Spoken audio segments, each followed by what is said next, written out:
Bismillahirrahmanirrahim. Assalamualaikum warahmatullahi wabarakatuh. Perkenalkan, saya Hairunisa dari Prodi Pendidikan Bahasa Arab. Saya ingin menjelaskan sedikit tentang ayat Al-Quran. Yang pertama, surat Al-Kahfi ayat 103-104 yang artinya, katakanlah, apakah kami akan memberitakan kepadamu tentang orang yang paling merugi perbuatannya, yaitu orang-orang yang telah sia-sia perbuatannya dalam kehidupan dunia, sedangkan mereka menyangka bahwa mereka berbuat sebaik-baiknya. Quran Surah Al-Kahfi ayat 103-104. Ayat ini menjelaskan bahwa jika orang berbuat kebaikan tanpa dilandasi dengan iman, maka perbuatannya itu akan sia-sia dan tidak mendapatkan pahala. Namun, ayat ini juga menjelaskan bahwa jika ada seorang hamba berbuat perbuatan yang baik selama dia hidup di dunia, tapi bukan karena imannya, tetapi netral saja karena dorongan kehidupan duniawi. Dia bantu orang, dia donasi, dia tolong orang, dan membangun masjid, tapi bukan karena dorongan imannya. Dengan keadilan Allah, Allah menyampaikan, maka aku akan segera balas perbuatan baiknya itu selama dia di dunia.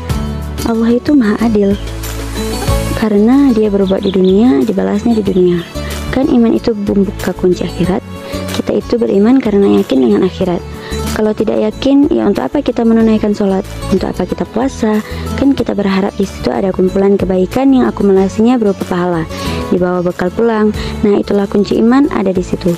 Keadilan Allah menjadikan sekalipun seseorang berbuat baik, tapi tidak didorong oleh imannya, maka tetap dibalas dengan hukum dunianya. Selanjutnya ada ayat tentang jodoh itu cerminan diri kita, yaitu pada surah An-Nur ayat 26 yang artinya, perempuan-perempuan yang keji adalah untuk laki-laki yang keji, dan laki-laki yang keji adalah untuk perempuan yang keji, dan perempuan-perempuan yang baik adalah untuk laki-laki yang baik, dan laki-laki yang baik adalah untuk perempuan yang baik. Mereka itu baik terhindar dari perbuatan-perbuatan yang keji.